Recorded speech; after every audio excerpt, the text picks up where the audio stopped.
Hello everyone, আসসালামু আলাইকুম। কি অবস্থা সবার? আমি তন্নি কথা বলছি আমার ছোট্ট চ্যানেল থেকে। সবাই ভালো আছেন? আমিও ভালো আছি। সব খারাপকে ওভারকাম করিয়ে সামনে এগোনোর চেষ্টা করছি। আশা করছি আমার এই পথ চলায় আপনারাও আমার সঙ্গী হবেন, ঠিক আগেও যেভাবে আমার সঙ্গী হিসাবে ছিলেন। ছোট্ট করে একটু বলে রাখি, আমার পুরো কি বলবো, ধরন্ত গাছ ধরন্ত গাছ, ফল ধরন্ত গাছ গোড়াসহ কাটলে যেমনটা লাগে, তো আমার চ্যানেলটাও ঠিক ঠিক সেই অবস্থায় ছিল, তবে হারাতে হলো। আবারও শূন্য থেকে শুরু করলাম। আশা রাখবো সবাই সাথে থাকবেন। এই তো আমার সেই পুরাতন কিচেন, সেই পুরাতন আমি, সেই পুরাতন আমার ভয়েস। তো নতুন আরও একটি ভিডিও আপনাদের সাথে শেয়ার করব। রাতে কিভাবে আমি কাজগুলোকে গুছিয়ে রাখি। সকালে যেহেতু বাচ্চার স্কুল থাকে, তো রাতের কাজগুলো গুছিয়ে রাখলে সকালে কতটা ইজি হয়। সারাদিনের চাপ কমাতে রাতে কিভাবে কিচেনের কাজগুলো সামলাই। আজকে আমার রান্নাবান্নার সব শেষ, আর রান্নাবান্না শেষ করেই মোটামুটি আমি আমার কিচেন ক্লিনিংয়ের কাজে লেগে পড়েছি।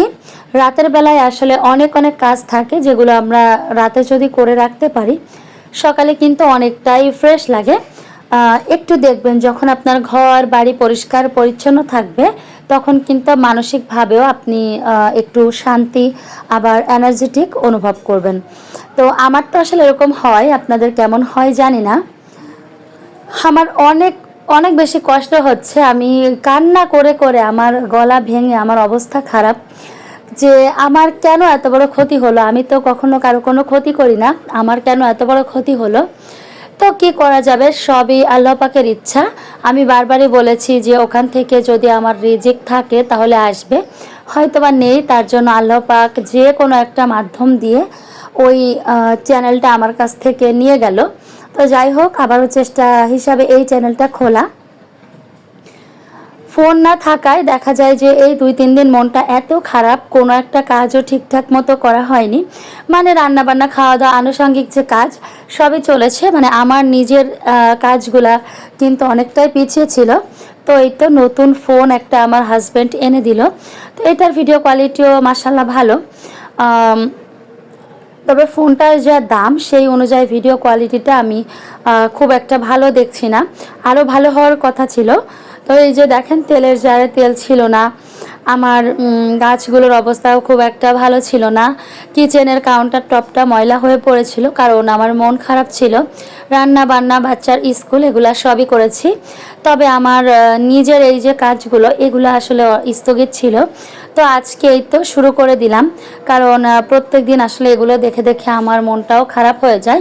তো আমার আলহামদুলিল্লাহ, আমার হাজব্যান্ড আসলে আমার কষ্টটা বোঝে, তার পকেটে টাকা থাকুক আর না থাকুক। আমাদের যখন বিয়ে হয়, আমার হাজব্যান্ড কিন্তু বেকার ছিল। বিয়ের পরে 4 বছর বেকার ছিল। তখন তার টাকা ছিল না, তবে তার মনটা ছিল।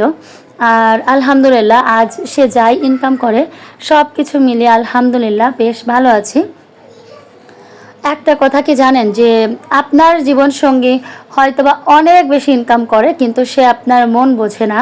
এর থেকে বড় কষ্ট আর নেই। তবে আপনার জীবনসঙ্গী সীমিত ইনকাম করেও সে আপনার মনটা রক্ষার সর্বোচ্চ চেষ্টা করে। এটা কিন্তু এটার থেকে বড় পাওয়া আমার মনে হয় না যে আর আছে। তো আল্লাহ পাক সবাইকে ভালো রাখুক, সবার মনের ইচ্ছা আল্লাহ পাক পূরণ করুক, আল্লাহর কাছে আমি এতটুকুই চাই।